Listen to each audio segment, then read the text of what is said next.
So all right. So I'll have to wait for Scott's book. Okay. And but the reason why it caught my attention partly was because one of the things that he said was that he felt like as he got older, he became more annoyed by bad design than inspired by good design. Okay. I thought it was interesting because I never feel that way. Oh, really? It's like people often say, does it make you crazy when you go around and you constantly run into bad design problems? And I'm like, no, I know exactly how hard it is to do it right. Oh, wow. Okay. And so I'm very patient with people, it's like, and I'm really admiring when people do a really good job. So. Well, that's one of the things I want to talk to you about was because like one of the first things, one of the things I've asked you about before, I just want that I still carry to this day was that because during your speeches, I'm not sure if you still do it or not, but your speeches, you pull people up and you do like a live usability test. Right, always do. And I was just like, wow, you're really like flying without a net because you could Yep. just, because you also don't like, you pick out the website at random for Yep. people to test. Well, the website's not picked out quite at random. Okay, well, there you go. The website is always picked out. The website is always picked out with two criteria. One is that it's something that actually people will be able to follow along who have never seen it before. Okay. Because usually when you're doing a usability test, it's your stuff, so you kind of know what's going on. Okay. So I want something that's pretty easy to follow. Okay. And two, I kind of want something that's not in perfect shape. Okay. So there's a reasonable chance that we'll run into something. I don't suss them out so that they're definitely like majorly flawed, but I want to make sure there's a reasonable chance because it's much more effective. Okay. But I do pick the person at random, and I do pick the task kind of right away. And, okay. And whatever. Okay. So, this is like the magician's secrets you're telling me right now. So that's pretty. Well, that's the only one because it really does. I mean, we could talk about it. And people asked me years ago at a conference, the first time I mentioned at a conference that I did this, that I tried to live test it. And a lot of people came up to me who were usability people came up to me afterwards and said, like, you're kidding. You really do. It's like, you really do that without a net. It's like, I said, it always works. Yeah. That's what makes it like, because that's what you said. It always works. There's always something to be fixed at least. And so I always remember that very well. It's just like, there's always something to be fixed. I was like, so we'll never ever have the perfect website. Like, I'm glad that's what you remembered. That's one of my favorite things. So. Yeah. Well, it's also a good thing just for like people who want to speak. It's also kind of like learn just to go on stage and try new things, and also just you're there to also the Molly Hochstock always says, like, if you're there to teach people, then the audience also wants you to win. So don't be afraid. Right. Go out there. Yeah.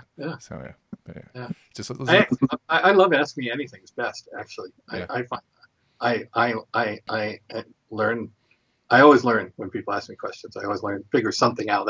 That's actually the main time when I figure things out. Yeah. If people are asking me questions. Yeah. Because it's always interesting to see what people come up with questions like, oh, I never thought about that.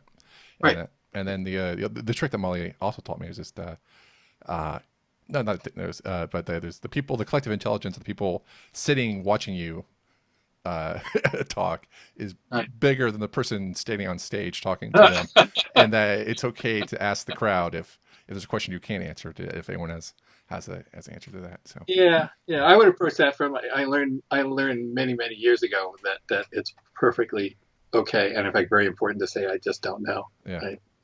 That was a huge thing for me. Yeah. I think I'm waiting for my son to get that. Oh, man. How old is your son? He's 25, Okay. and he's actually in the human interface program, grad program at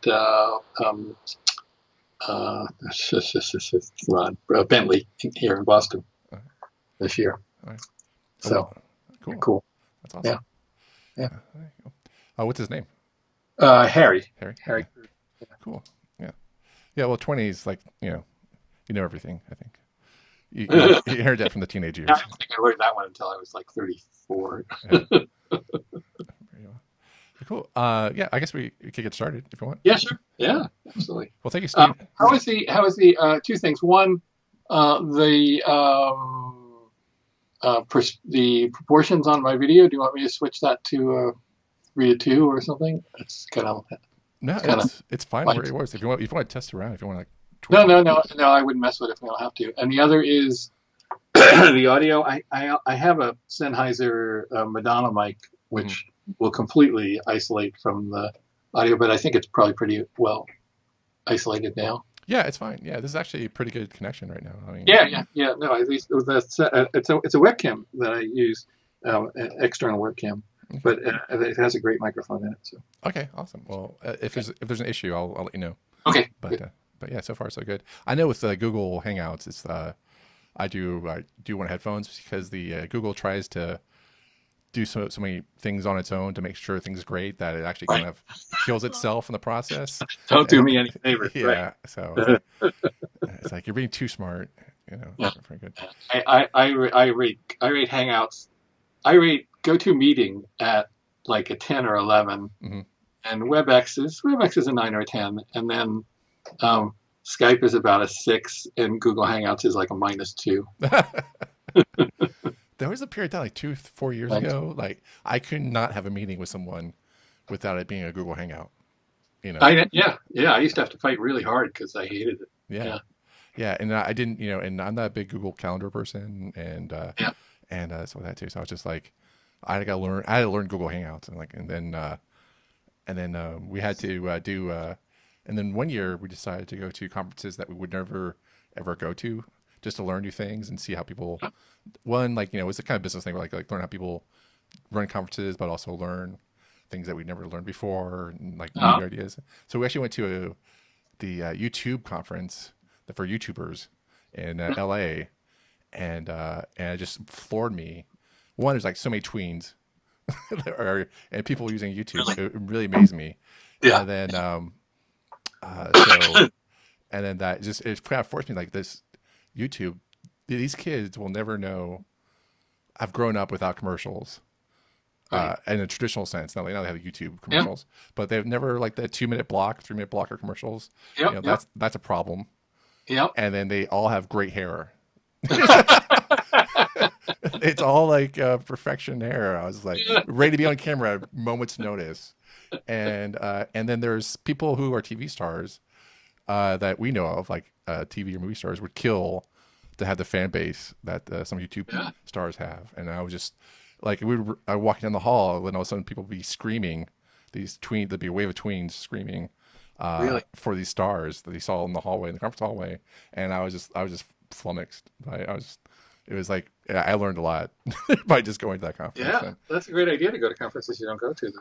Yeah. yeah, and so Had any actual live connection with the whole Google world. I was just reading today because they announced they're killing the 30-second uncancelable commercials. mhm. They're not going to offer them as an option anymore to advertisers. Wow. And but there was also this thing about who Tweety Pie. I Hmm. guess it's one of the biggest people. Yeah. And there was an article about how basically so many of those people who are Google stars, that so much of what they talk about is Google and how badly Google treats them and how not making the money that they should make, Right. and they can't stop talking about it. Right.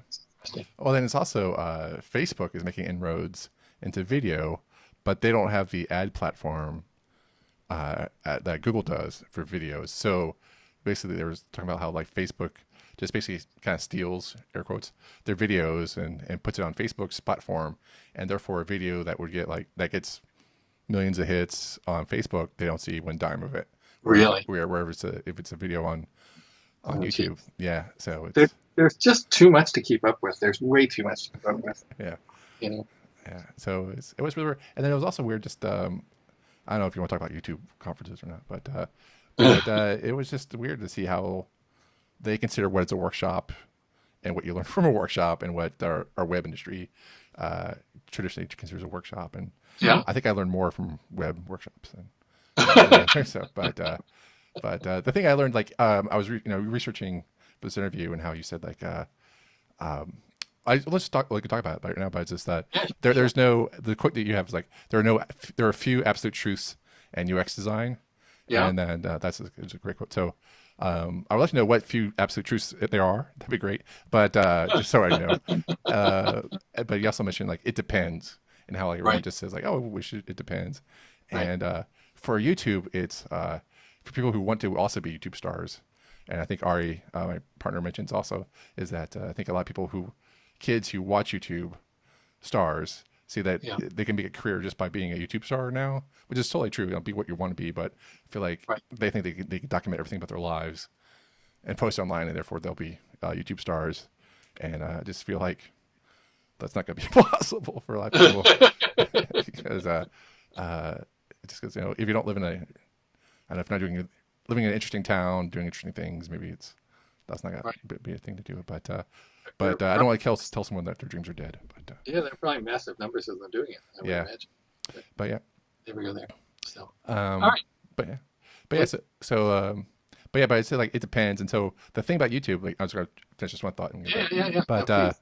it's that so people would always ask every panel I was in was that how do I get to be like famous like you? It's like what do you do that Right. works Right. rather than someone else who doesn't work, which is like a totally honest question to Yeah. ask. And even this was even the workshop. The answer was be authentic.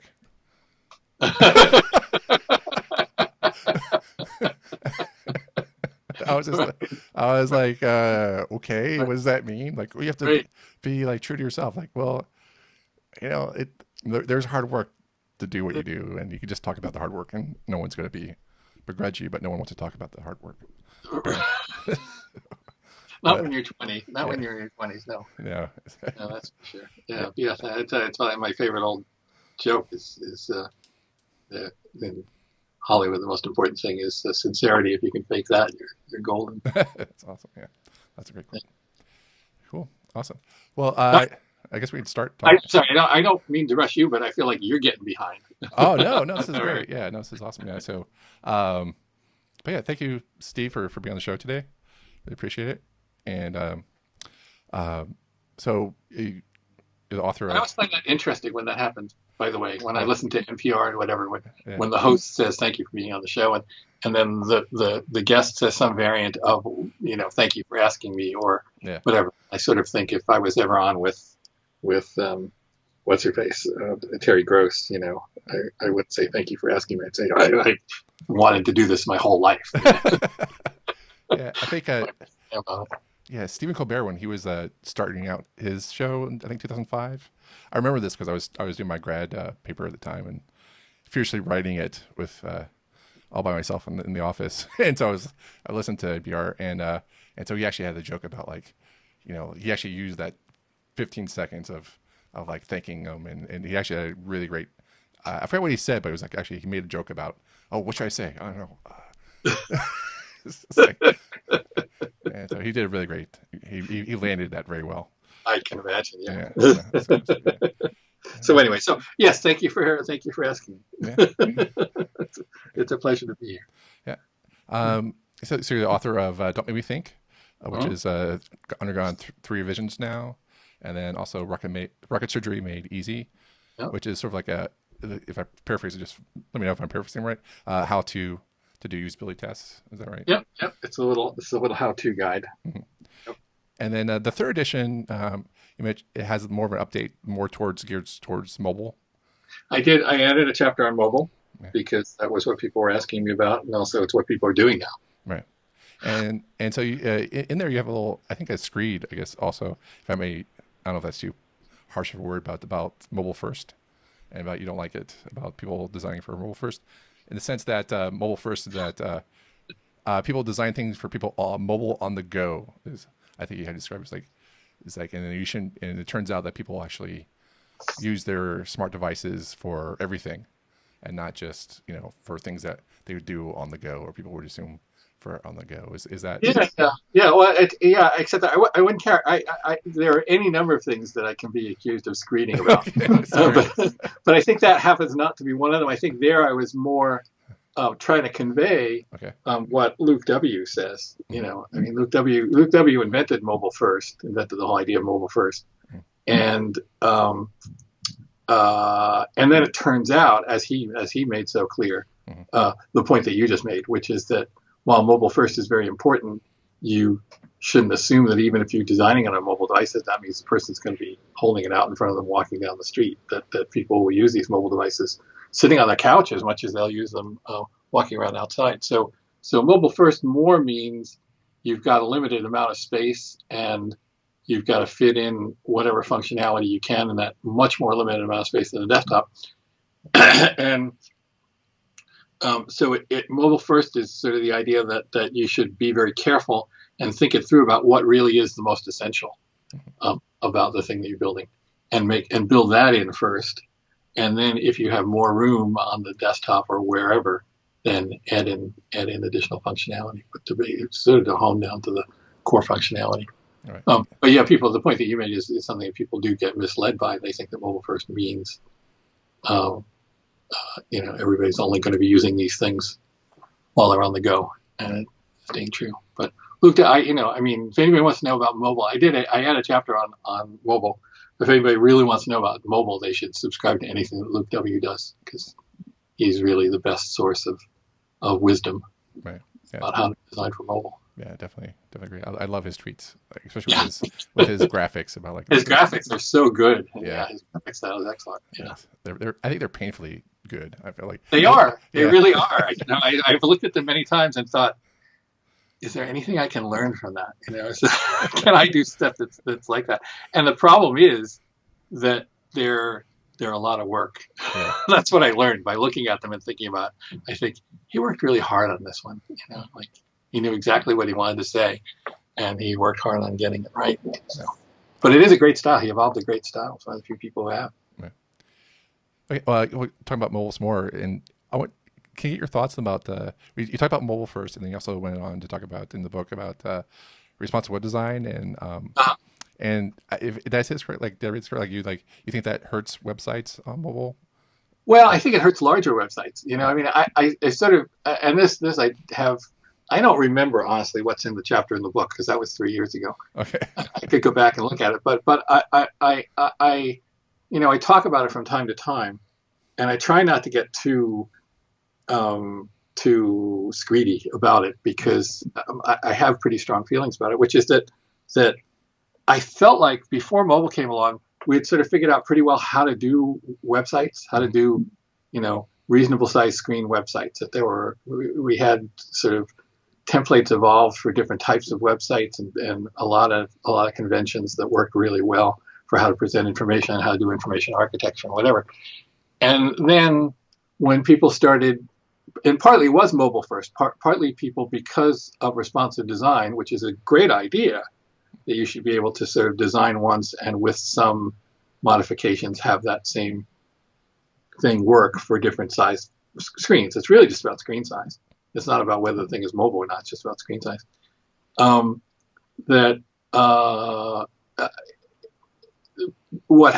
my money, what happened was people started using these frameworks, because the frameworks made it really easy to build stuff.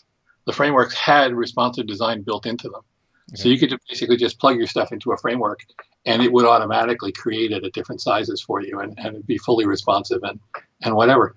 But from my perspective, what happened was people started doing just mobile sites that worked reasonably well on mobile. They tended to be one-page sites that almost everything was on the first page, and you just sort of kept scrolling through the different areas of information. They had really pretty big graphics, even for a small screen. They tended to have pretty big graphics, because for some reason that seemed to be a good idea. Yeah. And less information. So you had a lot less information density. Mm-hmm. And then when you looked at it on a desktop screen or on anything larger, even a tablet screen, it didn't change much. All it changed was it got blown up, as opposed to being responsive in a much deeper sense, where you're building once, but you're building things in such that when it's presented in different sizes, it's actually presented in a way that's useful at that size. So, my gripe is that I go to these websites and on my desktop sometimes, and I feel like you could read them from space. There's like so little information density. So I'm scrolling forever on my desktop. I'm scrolling through these huge graphics, and I'm getting very little information. Mm. And I just don't think that's been very good. But on the other hand, if everybody thinks that, I don't think desktops are going away. I don't think large screens are going away. Large screens, I think, will continue to exist, or larger screens continue to exist, even if it's only sort of tablet-sized screens. But those are larger than the phone. Yeah. So Yeah. that's my screed about that is I don't feel like building the thing for a phone as a single page scrolling site is necessarily a great way to present information. That's all. Yeah. I definitely, I think my biggest, one of my biggest challenges with responsive design and going from being a designer from like 93 to dealing with the responsive nature is that people do blow up fonts to this huge degree, and that you can definitely read it from space. And it's gone from having to deal with light text on gray backgrounds, where it's like on small text, to like just fire hose of text size. Is just like, Yeah. I hope you can read my heading. Like, yeah, your heading is just fine. So I it's like, I would like a little more information beyond your heading. yeah, exactly. And like, and I believe people do scroll if they're interested in scrolling in what you Yeah. have, but like excessively scrolling because you have large fonts. It's just Right. I find it a big pain. Right. Right. But I And feel like we could open up. My argument is at this point we could open up almost any website. We could open up the mobile version of almost any website and be mildly appalled by its comparative information density and information capacity to present the needed information. So, anyway. yeah, I mean, in your book, I think you have an example, which is I totally forgot about this website, but because I think I stopped going to it when I think it was the CBS News website Oh as an yeah. example, because you have they would have articles spread across six Right. pages or so, and they have they have an image associated with the graphic to make it more Right. SEO friendly and visual or whatever. But they use the same graphic on the top of the same page forever Right. for each of the articles. So you would have to actually, in your book, you actually complain that you actually have to scroll past the same image Right. on every page. Right. So that was sort of the worst of all possible worlds. They were making you click through successive, instead of doing one long scrolling story, they were making you click through successive pages so they could get ad views. Yeah. But stupidly, and they don't do it anymore. Somebody wrote me a couple of months ago and said, do you ever go to that site? And I said, not really, but I went and took a look, and they don't do that anymore. Yeah. Not because of me. Yeah, I remember. And then sometimes you have an example of a good site or a good app. Was it Witherbug? Yeah, Weatherbug is great. Yeah, Yeah. I haven't looked. They've updated their app to a new version with a subscription model now, and it's not as awesome as I think as it used to be, because I used to be a big Witherbug Yeah. fan. So Yeah. I don't know. I'm confused because I updated at some point, or I had to reload, had to delete it and reinstall, mm-hmm. and it seemed like it came back different. Yeah. But then I don't know if I managed to get back an old version or something, because it's still pretty good. The other one that I think I have in the book was Hitmonk, Yeah. the travel site, which I just adore. Oh yeah. It's such a great thing. I don't know if you ever took a look at it. Yeah, I think one of the founders of Hitmonk, or one of the supporters of it, was he was in Austin he had a book tour. He's actually Reddit's first CEO or whatever. Oh yeah. So yeah, he had a book tour. He was talking about Hitmonk, and basically Hitmonk turned out to be like one of the people he hired. Or I'm not sure. I'm pretty sure people will tell me like after the episode goes out how wrong I was about who did what. But basically, the Hitmonk came about because he was tired of buying plane tickets that no human would want to travel. and so I was like, why would I want a 2-minute layover when right. or exactly. or an overnight layover? Like, no, I don't want if I can avoid that. Yeah, it gives you the information you want without you having to poke around forever. Yeah. What's their top level? Their default category is agony, is it? I think. Which is like the least the most reasonable layovers, the most reasonable price, and it's like the least agony is their default view. Exactly. Yeah, it's a great site. I wish I used it more often, but I don't. But yeah. Yeah, so I feel like also this is my pain point also with responsive design was that Steve Jobs comes out, changes the world with his Apple team and his iPhone, and he shows you New York Times website. It loads just like a web page, like a newspaper page, Right. and it's like, hey, if you want to read this article, just double click it. And so it's like zooms in, like, oh, I can zoom the text, and I was like, that's amazing, that's awesome. And then responsive design came along. It's like, no, we want to format the page Right. to the screen. I was like, yeah, but we could just double click. We did Right. like Right. Exactly. all, Exactly. We're gonna all make. I hate these news sites that basically want to make it look like a magazine. yeah. It's like it's that their idea is that it's far more attractive and appealing somehow to make this look like a magazine. So each story gets a big graphic, an unnecessarily big graphic, Hmm. and the Washington Post, God bless them at the moment, the Washington Post. And I have 3 Washington Post apps, and unfortunately, the only one where you can get the view that I want, which is like what you just described, which is where you can scroll down through the stories and you can tap on a story and then zoom into that story. Um, the only one that does that is the one where you subscribe to the DC version of the Washington Post, which costs a fortune. So the one where you get the sort of, you don't get the local DC news in the Washington Post is another app that's one of those dumb magazine views where you're scrolling forever just to scroll through the list and see what stories you might want to read. Oh man. It's yeah. All right. I'll stop being crabby. it. I'm really not that crabby. In real life, I'm not that crabby. No, no. I just rarely get to talk about it. No problem. No, that's good. No, this is like a hit parade of apps and websites. This is bring it on. Let's roast apps for the next half hour. Right. Yeah. So like, I just went through and deleted like 40 apps from my iPhone the other day oh yeah. that I had tried out at various points and sort of thought maybe I'll go back and take another look at that interface again sometime. And finally hit the point where I said, never going to do it. Yeah. So, ruthless.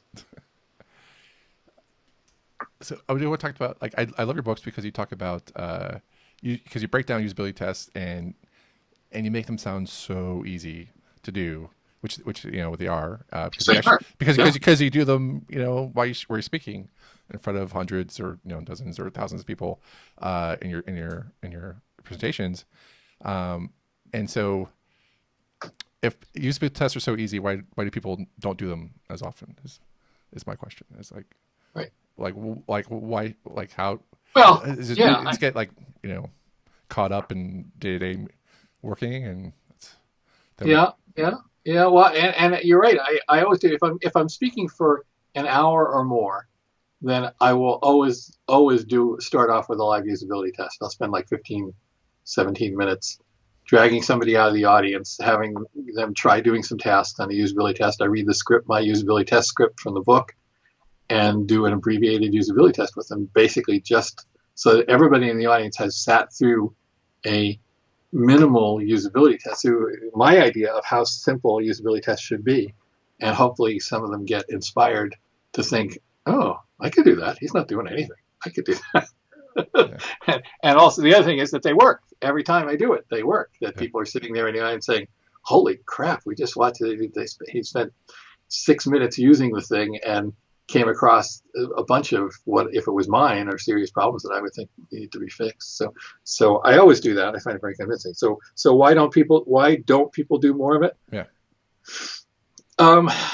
I actually find they are doing a lot more of it. I mean, Okay. partly in some small part thanks to me, but in a larger part thanks to the whole lean UX movement. Okay. So I think lean UX came in on the on the tails of UX UX was getting more accepted. Well, all right, here's the timeline, which I've actually never thought about or cataloged before. But okay, so 2007 or whenever it was, Steve Jobs, gives birth to the iPhone, fully blown, Mm-hmm. and does what I always call the full bore case study for the idea that you can make money by creating things that are easy to use. Okay, so case studies of usability are hard to do. It's tough to. It takes a lot of work to do one, but he did one that was so convincing. I mean, every CEO out there said, "Holy cow!" He made it easy to use. He went to the trouble of making it easy to use, and by golly, people liked it, and they paid money for it. So maybe there's something to that. So that was just such a huge boost to UX in general. And then a couple of years later, the lean people out of the whole Silicon Valley, we have to figure out how to make money off of this movement, whether we know what we're doing or not.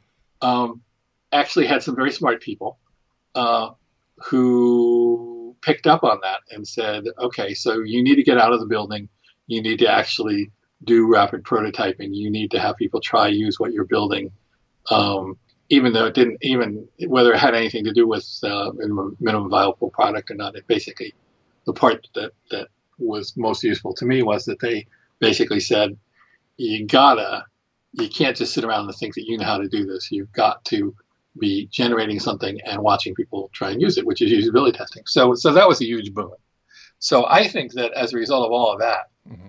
um, that there are a lot more people doing usability testing than there ever were, like a lot more. And I get the email to prove it. So, and also the people are my don't make me think it's used an awful lot in courses. I'm shocked at how many courses it gets used in, and that the people who are teaching those courses, some of whom we've been in touch with, are having people do usability tests. So people, even in the classroom environment, more and more people, and people write me after the fact and tell me this, that's where they learned it, uh, are doing usability tests. So I just think I think that's spreading by leaps and bounds. Now, why doesn't it get done all the time?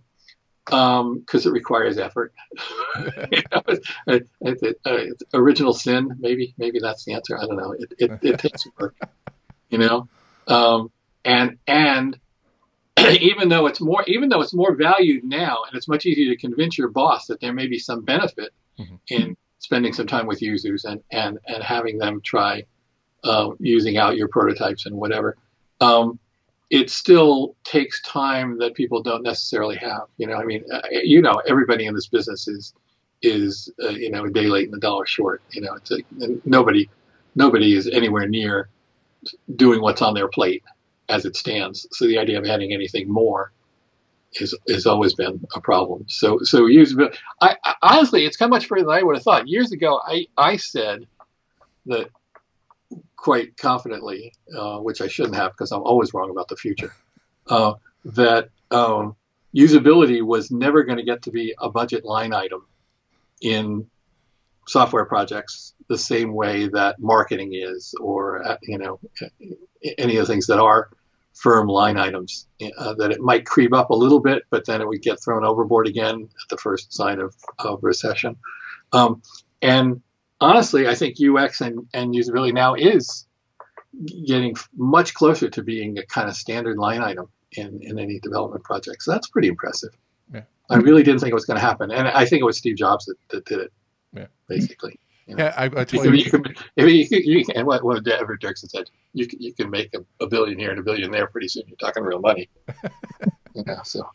I mean, like if you just look at Apple's Circle UFO campus that they're building, just it's like that's a testament to having a good idea at the right time, but make it useful. I mean, and that all started because MP3 players were just terrible. They're absolutely terrible. Yeah, really. Isn't that something? You think back to that. Yeah. I mean, will that fly? Actually, that building is that the secret behind it? That actually will fly. Probably. I think it's a click wheel. It's like it's an homage to the click wheel. That's what I think. And you just press down in a certain part of the building, and like you get a nice song plays out. So it's skeuomorphic then. Yeah, it's pretty much. I was reading. There was some article the other day about that dredging up that the original prototype of the iPhone was basically had the iPod interface, with wheel and whatever. It's just kind of bizarre. Yeah, I mean, I remember when the iPod came out, and I think it was at the click wheel. I think the click wheel took a lot of. I don't know if it was the iPod or the click wheel version or the new iPhone that Generation 1 came out, but the instructions were so short. It was like a card, and maybe it was like three. It was a fold out, maybe like it was three things or whatever. And I remember developers, a boss would come in and just say, our product needs to be this good that it only needs this much instructions. And I was like, well, we run a financial app, so I'm not really sure you can do that. So, but the influence was there for sure. So yeah. Right. The wrong influence, but the influence, that's good. Yeah, I was like, I think about that a lot because I work with some very complicated apps, and it's like, you can't make this that easy. Yeah. It's foolish to think that you can. Yeah. And then about being in the wrong about the future, so many times is like one of the things we have in our one of our conferences is we do a QA panel with our speakers and with the audience, and so then and it's like you can ask me anything you want, and and I moderate it. But my one rule is that you cannot ask a question about what do you think of the future of XYZ, because one, it's going to be wrong. Right. Two, it's impractical for you to walk out this door and understand what's going to happen. And three, it's going to be really wrong. So Right. Right. Yeah. I actually had that in the introduction, even for the first version of Don't Make Me Think. I had that in the introduction. yeah, It was like things not present at time of photo, the things you won't find in this book, was my conjectures about the future, because the only thing I knew about the future was that it wasn't going to be what people think it is. yeah,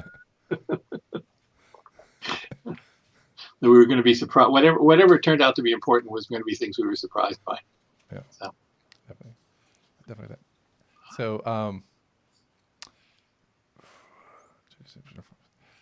and then in your book you still have like six maxims. And I think yeah. you boiled it down to six maxims, and you say a morning a month for usability testing. Is Right. that right? Yep. Start earlier than you think makes Yep. sense, and that's like start as soon as you can do a paper prototype. Is that right? Yep.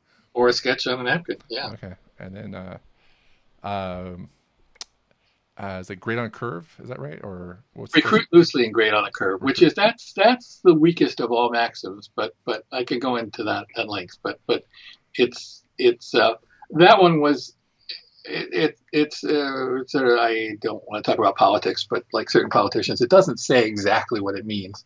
Mm-hmm. Um, uh, if that was there to persuade people not to get discouraged by the difficulty of recruiting. Yeah. So to say that basically when you're starting off doing usability testing, before you've done much of it and your stuff is still very rough, that you don't need to be too fussy about recruiting people who are directly from your target audience, because your problems are so gross that anybody, you can talk people through, you can give them a helping hand through the interface, and it will still immediately become obvious to you where the problems are.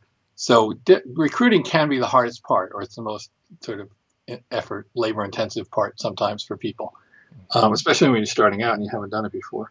So that was basically there to say, don't let the difficulty of recruiting keep you from testing. That feel free to test with almost anybody.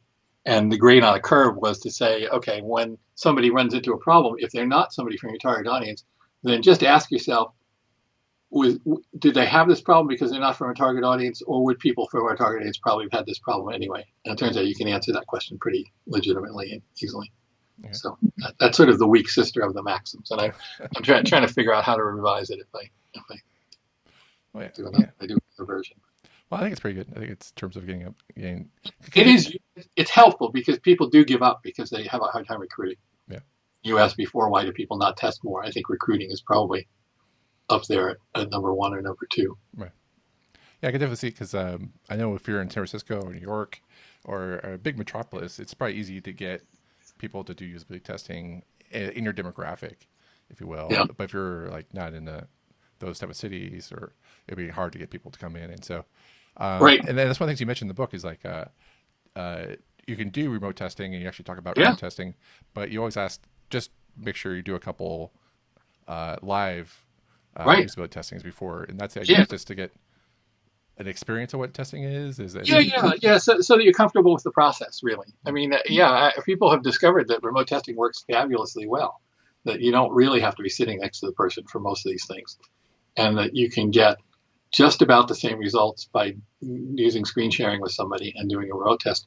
But the caveat that I had for it is, don't start off doing that. Do some where you're sitting next to the person live until you feel like you've got the routine down, until you've got the script down and you should know what the moving parts are and what you're going to do next and how you talk to the person. Because when you're doing it remotely, you actually do have to sort of pay more attention to how they're doing, because you don't have all the visual cues of them sitting next to you. So you want to be sure that you're pretty comfortable doing the process. But it doesn't take that long. I mean, I would say if somebody does, like 2 rounds of 3 people in person, then they should feel free to go ahead and try doing remote tests. It doesn't take that long to learn either. Okay, cool, awesome. And then the next one is make it a spectator sport. Spectator sport is probably my favorite Yeah. because where you get the benefit out of it is having the people on your team and anybody, whether they're stakeholders or bosses or whatever, having them actually watch some usability tests. That's where it's so much better than having some expert go off and do a usability test and come back and write a report. The live experience of watching somebody try to use your product is very informative and moving. It changes people. It changes their understanding of who the users are, and it changes their understanding of what the product is and what it's good for.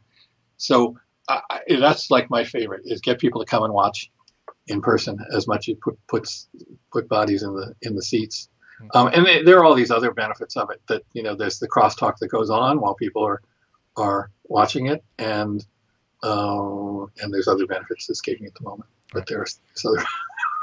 Yeah, because like one of the things we do a lot of conferences online and in person, and it's always someone always asks like, how can I get buy-in from my boss for this amazing XYZ technology or technique that you talk about, because it'll cost money or time or some other resource. And Right. so one of the things I liked is Brad Frost's Atomic Design book that he just came out with.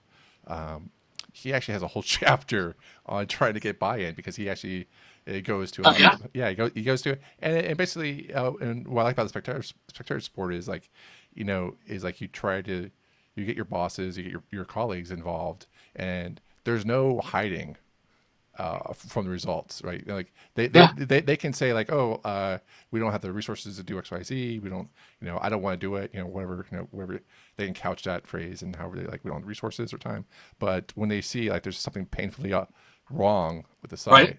there's no like hiding from it, and your boss sees it, your colleague sees it. Like, we need to address these issues, and so it makes it so much easier to get that buy-in way from those. And so and so Brad's, he does a lot more things, but the if I can oversimplify it, is that ask for forgiveness is basically his approach to it. So, Yeah. but No, it's true. And people who've done usability tests for years, all the ones I know, they often talk about it as like a conversion experience, that you'll see people come in and watch their first usability test, and you see their eyes light up. They're like, wait, I never watched anybody try and use our stuff before. That's what it's really like. Oh my God, we should be doing more of this. It's really a big thing. The other thing is that people used to create, highlight reels, where the whole idea was to create a video that you could show to your boss that would show people being miserable using the product, supposedly convince the boss that their money should be spent on it. But it's just not the same as watching it live. It's just not the same at all. Yeah, because I always, my favorite trick, my favorite tip, is if you are not yet doing usability testing and you want to try and get people started, which actually is happening a lot. I mean, I feel like there are a ton of people out there who are the person in their organization or their department who's interested in UX, who sort of believes in UX, and they're trying to figure out a way to get their boss to let them do some of it, And so my favorite tip is, do a usability test of your competitors. So announce that next Wednesday we're going to bring in 3 people, and we're going to have them do the tasks they would do on our site on our 2 competitors. And you'll get people to come, because it's Schadenfreude. Everybody wants to see how badly the competitors are doing, right? And there's also no penalty for it, in that your stuff is not going to look bad. So nobody on your team has to worry about the fact that the boss is going to look at it and say, "Oh, well, our stuff is crap." Right. And I have had people report back to me that this actually is the best way to get started.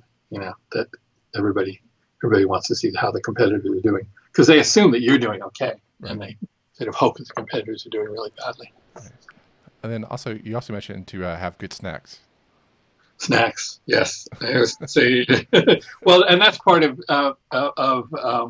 make it a spectator sport, because I think the best way to get people to come in person is to have good snacks. So I always tell people, if you have any money to spend it on on the $3 chocolate croissants and the really good gourmet pizza during your debriefing session. Okay. I was Get better snacks than people can get at any. Develop a reputation that your usability tests have better snacks than any other meetings in your organization. cool. I was going to ask you what type of what do you qualify as good snacks? Because I think you're kind of vague in the book about what makes good. I am vague in the book because I think it's an age specific and regional and whatever thing. But generically, I don't think Fiji water really counts for more than local water. But I do think really good pastries are very popular, and there is such a thing as a difference between an ordinary pastry and a really good pastry, and the difference is price. and the same thing with pizza. There's that there's a pizza place near you that everybody really likes better than the other pizza places. Okay. It's got really good stuff. Gotcha. But that's a matter of taste. I wouldn't try and dictate. Okay. Cool. I was kind of curious because that was kind of vague. I was like, oh, I like a good chocolate croissant myself, but but. Well, you are making me hungry right now, so I guess so the next maxim is focus ruthlessly on a small number of the most important problems, and right. I find that that's actually refreshing as well because you do usability test, and then let's just say you're like, oh my gosh, there's like a ton of different problems to do. You also in your book you actually document a good way to run a meeting, which is crazy that you have like a great usability book about how to run a usable meeting, and I thought that was really awesome. But basically, so you narrow it down to like the top 3 problems that you need to fix right away. So I thought I mean, your objective, you're having a debriefing meeting. Yeah. So I mean, where it goes back to is the fact that it's so easy to do usability testing and come up with 10 pages for each person of notes of problems that they saw. And you have some kind of meeting where supposedly it gets decided what's going to get fixed. But it's very likely that at the end of that process and at the end of the process fixing things, that there are going to be the most serious problems probably will not have been fixed. There are reasons why the most serious problems don't get fixed. Things like people assume that they're so serious that if we could figure out how to fix them, we would have fixed them already. And they may have to do with legacy software, and they may have to do with this and that. So my experience is, and Caroline Jarrett from the UK and I did a presentation years ago about this, about why serious usability problems don't get fixed. And so there are a lot of reasons, but so I think it's important that you focus ruthlessly, as the maxim says, on the most serious problems and fix those first. And so I did. I came up with a whole methodology, which partly consists of the people who are the observers in the meeting get a sheet to write the most serious problems are. So at the end of each of the 3 participant session, they get to write 3 problems that they observed during that participant session that they thought were the most serious. And so they have maybe 9 problems that's on that sheet. And that sheet is what they take into the debriefing session. They're fully entitled and welcome to keep a dozen pages of notes about other things. But for the debriefing session, you want to try and funnel it into, here's what we as a group who observed it agree are really the most serious problems. Whether we think we can fix them or not, these are the most serious problems. And so these are what we should focus on fixing. And I've had people report back that actually worked. That's actually very helpful, because it's so easy to get distracted by low-hanging fruit, Right. And serious problems can be difficult. And so the other part of that maxim that's actually not a maxim is, or is it a maxim? About tweaking. Is it when fixing problems always do the least you can do, or? Yeah, that's okay. So it is a maxim, right? I told you I forget. Is that if you've got a really serious problem, then the assumption is that if it's a serious problem, then it's going to take a lot of work to fix it. Whereas what I encourage is to say, okay, we have this serious problem that we observed. We observed that somebody was having this specific kind of problem with search, and that it was devastating, and that actually would keep them from using our product. Okay, so what I try and encourage people to do is to say, don't figure out how you can fix search, okay, which is the usual temptation, is to say, all right, well, our search really sucks, so we got to revise it. Instead, take that specific problem and figure out what's the smallest change that you could make to the interface or the process or whatever that's going to reduce the probability of that being a problem for people, or reduce the probability of being a serious problem. And my take on it is that there's always some tweak that you can make which, while not a perfect fix, and you may have to hold your nose a little because it's not a perfect fix, will actually greatly diminish the seriousness of our likelihood of that problem. So I'm in favor of tweaking as opposed to coming up with perfect fixes. Yeah, and then that's I think another thing is like you mentioned is that I think also heard from Jared Spool is like don't do redesigns if you can avoid Yes. it. Yeah. Yeah. Yeah. And it's very tempting. It's one of the things that happens when you've just watched 3 usability tests. You're thinking redesign because your mind is overflowing with, oh, this could be better, this could be better, this could be better. And so you really are tempted to think what we need is a redesign. Whereas what you need to do is to, as quickly as possible, fix the things that are causing people problems right now. Right. You're welcome to redesign 6 months from now or a year from now, but in the meantime, you can't wait for that redesign to kind of cut those problems down to size. Right. Yeah. So I'm doing research right now about legacy sites. So when I talk about legacy sites, I mean like sites that are fixed with, and if you were to follow Steve Jobs in 2007 or whatever, the website's going to be a problem because they could just double click on the different sections and Right. blow it up. Right. I love that. By the way, when you said that, I love that. I remember going from my first. It actually had a screen because it was what was the phone? Oh, what was the little PDA? A Pilot. So it was the Pilot became a phone, right? There was a phone that was based on the Pilot. Yeah, the Palm Pilot. Phone. Yeah. I can't think of what the name of it was, but it had a screen and worked really well. And I remember going from that phone to the iPhone, and where you could magically resize things in the browser, where you could tap on stories in the browser and have the column would automatically fill the column. That was like so wonderful. Yeah.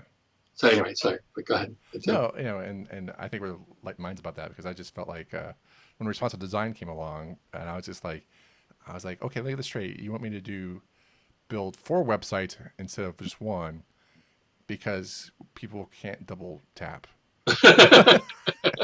Right. It's just like, Right. Right. and I was just like, oh, okay, it seems weird. I guess we could do that.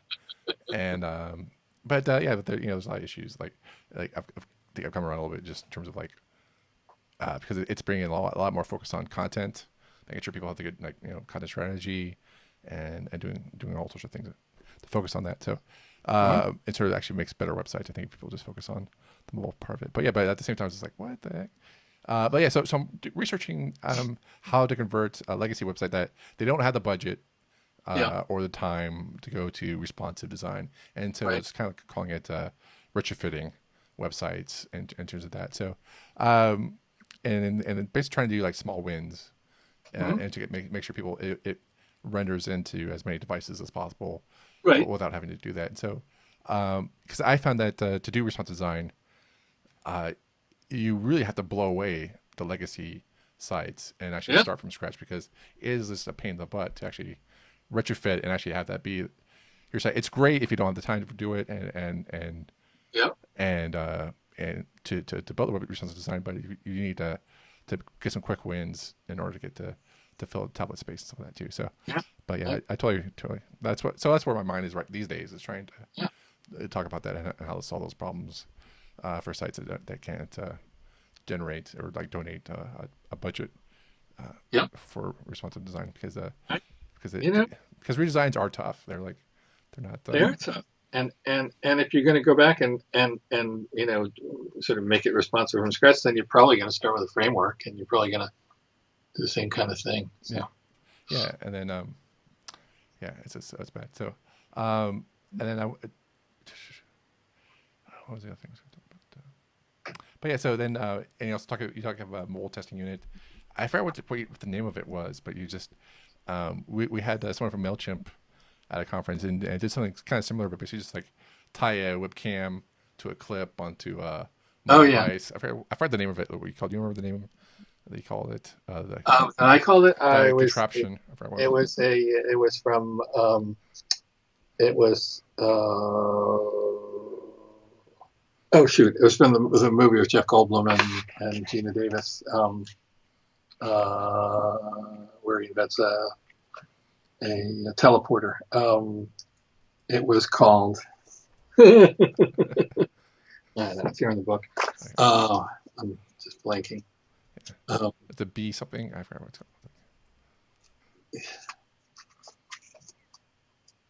And quite honestly, here's a dirty little secret, which I will announce publicly. I don't think I've ever announced it publicly. Yeah.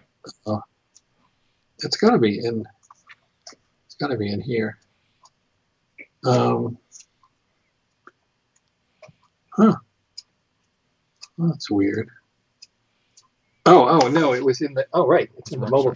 And don't make me think I'm looking at rocket surgery because I thought I edited it back then, but it's in the mobile. Yep. This is what we call dead air in radio. I bet most people don't know what dead air is. Yeah. That's interesting. Brundlefly. Brundlefly. Okay. Right. It was from The Fly. The Fly. Okay. Where he turns into this. He turns into half fly, half person. Yeah. So it's sort of. And the dirty little secret is that while I did a prototype of this, yeah, because I thought somebody should be doing these, yeah, and I said in the book that I would put the instructions for how, if you wanted to make one, I'd put the instructions for how to make one on the site. But I never did because I had so much to do. And I've had like 3 people write me over the years and say, gee, where are those instructions? So rather than spend a week putting those instructions together, I've sent email to those 3 people, which I consider that a useful tweak. I consider that the right way to do. Right. Well, it goes back to like, it takes time to write and to update our blogs, and then rather than easier just to email people who ask. We're gonna go there. Yeah. And actually, the Brundlefly wasn't even that bad because I put most of the directions sort of in the. All I would have had to do was to take a bunch of photos with my phone of the various steps, but I and this is how stupid we can be. I wanted to be able to tell people what size screw they should buy at Home Depot to screw the 2 pieces together, which meant I had to go to Home Depot and find the screw, and I could never bring myself to do that step, and I never did it. Well, to be totally honest, I get lost in Home Depot, so I can totally feel like I'm gonna go to Home Depot. I can't just go to Home Depot. I have to go to Home Depot, get lost, and then find what I'm looking for, and then go back out and try to find my breadcrumb trail back out. I always ask somebody. Yeah. I look for a long time, but then I ask somebody, and they're very helpful. I will say, like this, speaking of Home Depot, the best thing Home Depot ever did was have pickup, like buy online at your local store, and they say, hey, this guy who doesn't want to spend hours wandering your shelves wants these items, just put them to the front counter, so when he walks in, he doesn't have to like go crazy looking around. And so I've walked in buying just screws and walk back out because I just I do not want to go past the 20 feet into the store. I've never used that. Quite honestly, I'm at the opposite end of the user spectrum because I actually like wandering around, because inevitably when I'm wandering around, I see something else and I think, oh, I could probably use that someday. Not that I would know where to go back and look for it, but I would know that it existed. Yeah, exactly. See, and then you might, you fall for the trap where you actually might buy it and then have nowhere to put it in your garage, and and they have like. But you were about to talk about keeping one's blog up to date.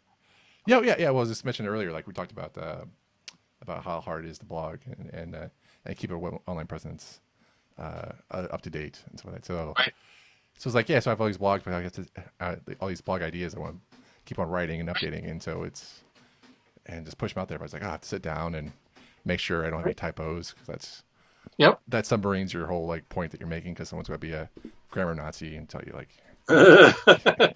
you dropped a preposition, like, oh, sorry. So that's always true. You could just ignore them. I'm capable of that at this point. I'm really capable of that. But yeah, no, I do not spend the morning reading something that I've printed out or the Times at Starbucks when I don't have something that I think that'd be a really good little blog post. Like, not a morning, I don't think, goes by. Mm-hmm. And yet my last blog update was in 2014, I think, if that. And I lately, for the last year, I have thought of doing an experiment, which I would call the week of blogging dangerously. So basically, that I would just blog for a week, and I would do there would be sort of no particular filter on it. Yeah. It could be anything that I thought might be, if it was two sentences that I thought might be worth posting up there, Yeah. and completely, pretty much unfiltered, and not worrying about getting it all right. And I liked the idea of that experiment, but not enough to actually do. That would be fun. Yeah, I think that's what you might get like a ton of clicks. I don't know. I might. Yeah. I might. It's possible. Yeah, But that's one thing about also talking about. I just I wish more people would blog, but then I also feel like I should probably set the example and actually blog more before I point people out like, yeah, you should blog. But yeah, I think more than enough people blog. Honestly, I mean, I can't keep up with reading. A, a, you know, I only follow a small number of people on Twitter. I'm very lucky. I have a lot of people following me on Twitter. Mhm. Like, did you ever see Galaxy Quest? Yeah. I feel like when the ship is going through the meteor field in Galaxy Quest, and it turns out the meteors or whatever they are magnetic, and so they're all getting dragged along behind the ship. I sort of feel like that sometimes with that. There are all these people who are following me on Twitter, and I try and respect it by not tweeting very much Yeah. because and but I don't follow very few people because I follow a small number of people who always tweet stuff that I'm interested in. Mm. But even that's like too much to read, Yeah. even that. So I don't know how people do it who follow a whole bunch of people. Right. They're young, I guess. That's it. They're kids. Well, that's a whole another topic for is Right.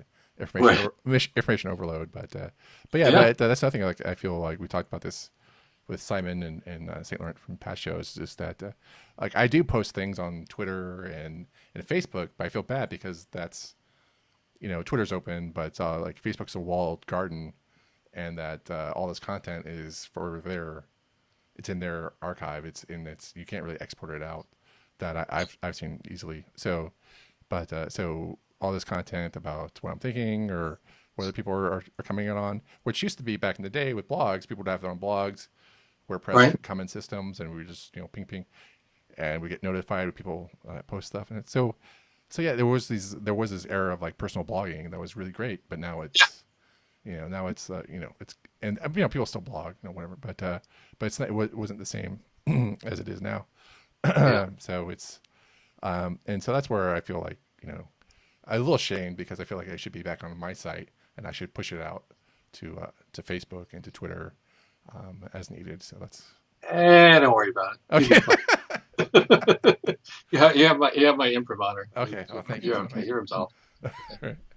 Cool. Awesome. Well, I think that's a good place to close it. Now, like I've been absolved. I think this is really what I came here for. But Good. so, I can help. I'm cool. very glad. Cool. Steve, how can people find you on the internet? And Oh, I'm way too easy to find. okay. My website is sensible.com, SIBLE, SENSIBLE.com. I actually managed to get an English language word, a nice English language word as my domain name many years ago, which nobody seems to want to pay me a fortune for. I've always been surprised nobody's offered me a ton of money for sensible.com. So that's my website. I am on Twitter, and I do tweet, like maybe 5 or 6 times a week. I try and keep it slim, lean. At Krug, SKRUG, and that's about it. I apologize. I'm not on LinkedIn because I'm way too easy to find anyway. And I always feel bad because I get all these requests from people, these LinkedIn requests from people Mm-hmm. that come from LinkedIn, not from them. So it's like, so you can't reply to those emails. Yeah. So I have all these people who think that I'm just rude or don't like them because they never reply to their LinkedIn request because they never assume that I'm not on LinkedIn. Yeah. I feel bad about that. Yeah. I always feel bad.